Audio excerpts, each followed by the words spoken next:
Hello, আসসালামু আলাইকুম।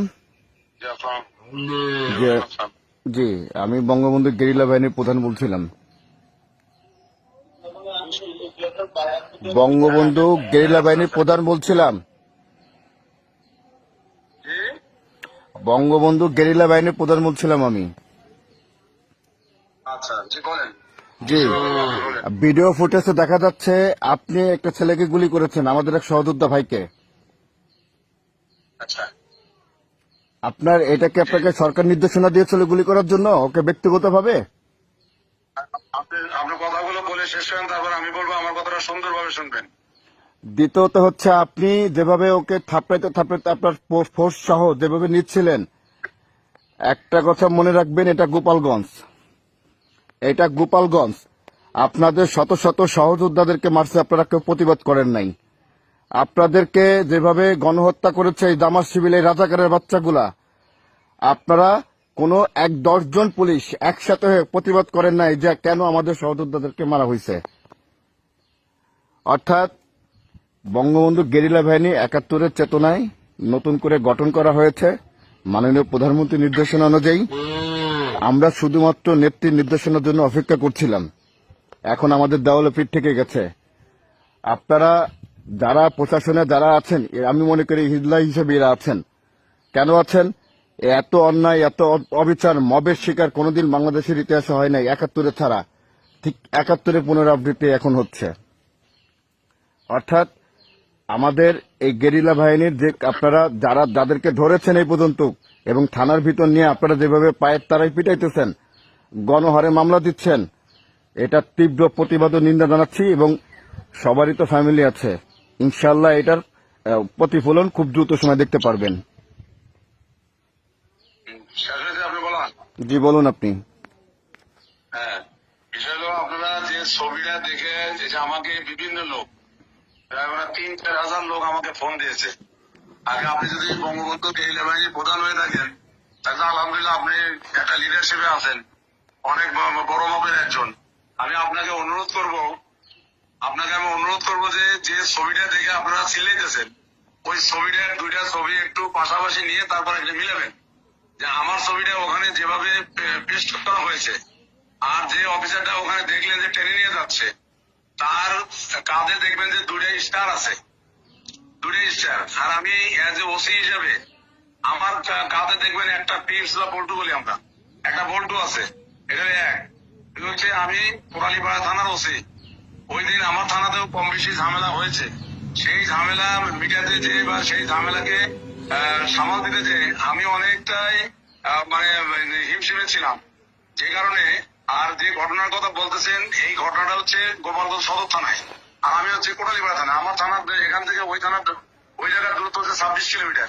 আমি আমার থানাকে কন্ট্রোল করতে পারি না, আর আমি ওই থানায় কেমনে যাব?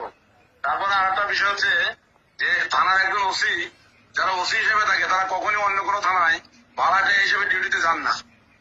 ওসির আন্ডারে যারা সাবঅর্ডিনেট থাকে, যারা জুনিয়র থাকে, তারা হয়তো অনেক সময় কোনো থানায় ফোর্স অফিসার শর্ট থাকলে, কোনো থানা প্রোগ্রামে যদি থাকে, সেই থানা তখন যায়। কিন্তু একজন ওসি কখনো আর একটা থানায় ডিউটি করে না। এটা তো আপনাদের ভালোভাবে জানা উচিত। আপনি যে পরিচয়টা দিলেন, তাতে আপনি একটা বড় মাপের লোক। আপনি এইসব বিষয়গুলো জেনে বুঝে শুনে তারপরে যদি আপনি বঙ্গবন্ধু গেরিলা বাহিনীর প্রধান হয়ে থাকেন, হ্যাঁ, তাহলে আপনি এই কোটালীপাড়া তো সব আওয়ামী লীগের লোক। আপনাদের যারা নেতৃবৃন্দ আছে, তাদের কাছে ফোন দিয়ে শোনেন, জানেন না জেনে শুনে একটা লোককে হয়তো আপনারা যেভাবে কথা বলেন, এটা তো অবদ্ধ পরিচয়, এটা একটা বংশের পরিচয়। দেখেন, আমার ওখানে যারা সংগঠনের আছে তারাই কিন্তু আপনার নাম্বারটা দিয়েছে, তারাই কিন্তু আপনাদের দেখেন, আমি টুঙ্গিপাড়ার সন্তান। ওসি সাহেব শুনেন, জি দেখেন, আমি টুঙ্গি এখানে আপনাদের সাবেক মেয়র, আমি একটু কথা বলি, শোনেন একটু। ওই দিন মিছিলে আপনাদের সাবেক মেয়র ওহিদুল হাজরা, মতিয়া হাজরা, ছাত্রলীগের শামীম, ছাত্রলীগের লিটন, ছাত্রলীগের স্বপন সহ আরো তো প্রায় 2 থেকে 2.5 হাজার লোক ছিল। জি, আপনারা এই লোকগুলোকে জিজ্ঞাসা করেন না কেন যে আসলে সে কোথায় ছিল? এবং ওরা তথ্য দেওয়ার পরে কিন্তু আমি ফোনটা দিয়েছি। আমি জিজ্ঞেস করে কিন্তু ফোনটা দিয়েছি, কিন্তু একদম হুবহু আপনার ছবি, আপনার সবকিছু, ওখানে একটা স্টারওয়ালা ছবি। ছবি মিলবে কেন? কোনোদিনই মিলবে না। একটা সে স্টার। হলো কালো, আমি তো দেখেছি। সে হলো কালো আর আমি হলাম ফর্সা। যে আপনাকে আমি সেই ভিডিওটা পাঠাচ্ছি, আমি সেই ভিডিওটা আপনাকে পাঠাবো অবশ্যই। হ্যাঁ, দেখছি সেই ভিডিও তো আমার কাছে আছে। তো আপনি মিলায় দেখবেন, দয়া করে শুনেন, আপনি দয়া করে মিলায় দেখবেন। হ্যাঁ, আমি আপনার কাছে পাঠাবো, আপনাকে সংকেতে সংকেতে। আমি তো নিজে ভিক্টিমাইজ। আমি মিলে দেখিনি, আমি তো 1000 বার মিলেছি। আর আমি তো ওখানে যাই নাই। আমাদের 100 জনের মধ্যে 90 জনই বলেছে হ্যাঁ এটাই। কে বলছে? এবং আমি আপনাকে ওসি সাহেব দেখেন, আপনি একজন সরকার জনপ্রতিনিধি বাংলাদেশের একজন কর্মকর্তা। আপনাকে আমি একটা কথা বলবো, দেখেন এটা গোপালগঞ্জ, এখানে কোনো ধরনের বাড়াবাড়ি করে আজ পর্যন্ত কেউ টিকতে পারে না, ইনশাল্লাহ পারবে না, কারণ এটা বঙ্গবন্ধুর জন্ম এলাকা। এখানে জামাত বিএনপি কোনোদিন এসে জায়গা পায়নি, ইনশাল্লাহ পাবেও না। অর্থাৎ আমাদের যেসব সহযোদ্ধা ভাইদেরকে আপনারা বাড়ি বাড়ি রাত্রে যে আক্রান্ত করছেন, হয়রানি করতেছেন, দয়া করে এই কাজের থেকে আপনারা বিরত থাকবেন। আমরা কিন্তু দল আজ হোক না হোক, কাল কিন্তু ক্ষমতা আমরা অবশ্যই আসব, তখন কিন্তু আমরা ইন্দুরে গর্তের থেকে কিন্তু খুঁজে বের করে নিয়ে আসবো ইনশাল্লাহ। আমরা আমরা ঠিক আছে ভাই। আমরা কিন্তু যেটা না করবেন করেন, সেটা রাষ্ট্রীয় ব্যাপার। তবে আপনি যে বিষয়টা নিয়ে আমার সাথে কথা বলছেন, আমি আপনার কাছে অনুরোধ করব, আপনি আবারও সুন্দর করে ওই ভিডিওটা ভালোভাবে স্ক্রল করে দেখেন। ওই অফিসারের কাঁধে 2টা স্টার আছে। আর আমি একটা ওসি হিসেবে আমার কাছে থাকে, আমার কাঁধে থাকে একটা টিপস। এটা আপনাকে বুঝতে হবে। আমি তো ভাবছিলাম যে আপনি বঙ্গবন্ধু কেন্দ্রীয় বাহিনীর প্রধান, তাহলে আমি তো অনেক বড় মাপের একজন। আপনি এই যে শুনেন ওসি সাহেব, আপনি ক্রিটিসাইজ করে কথা বলবেন না। ওসি সাহেব, ওসি সাহেব, আপনি ক্রিটিসাইজ করে কথা বলবেন না। আমি বঙ্গবন্ধু গেরিলা বাহিনীর প্রধান কিনা প্রধান, আপনি যদি আমাদের সিনিয়র নেতৃবৃন্দের সাথে কোন ধরনের কথা বলে থাকেন বা জেনে থাকেন, খোঁজ খবর নিয়ে দেখবেন। আমি তো জিজ্ঞেস করি, আপনি তো বললেন। না না, আপনি কেন বললেন তাহলে? বঙ্গবন্ধু গেরিলা প্রধান হয়ে যদি থাকেন তাহলে তো আপনি এটাই সাইজ করেছেন আমাকে।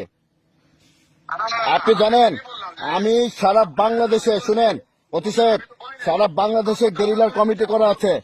অতি সাহেব, সারা বাংলাদেশে গেরিলার কমিটি করা আছে। একটা কথা মনে রাখবেন, 71-এর চেতনায় কিন্তু গেরিলা বাহিনী করা আছে।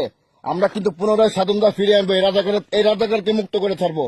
আপনি রাজাকারের পক্ষে যতই কথা বলেন না কেন, সাপাই গান না কেন, অতি সাহেব দেখেন, আপনাকে ভদ্র বলছে, এখনো বলছি আমি, আমার কোন লোক যদি অ্যারেস্ট হয় আজকে রাতে, দেখেন অতি সাহেব, আইন ভালো করে আমরা জানি, আইন আমরা ভালো করে জানি। আমরা আর কাউকে দেখি না না, আপনারা তো নির্বিচার লোক যেদিকে আপনারা অ্যারেস্ট করতেছেন।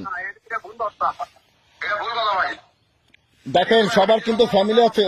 ওসি সাহেব আপনাকে একটা কথা বলি আমি, আপনি কমিটি মিডিয়া আমার সাথে কথা বলেন আবার।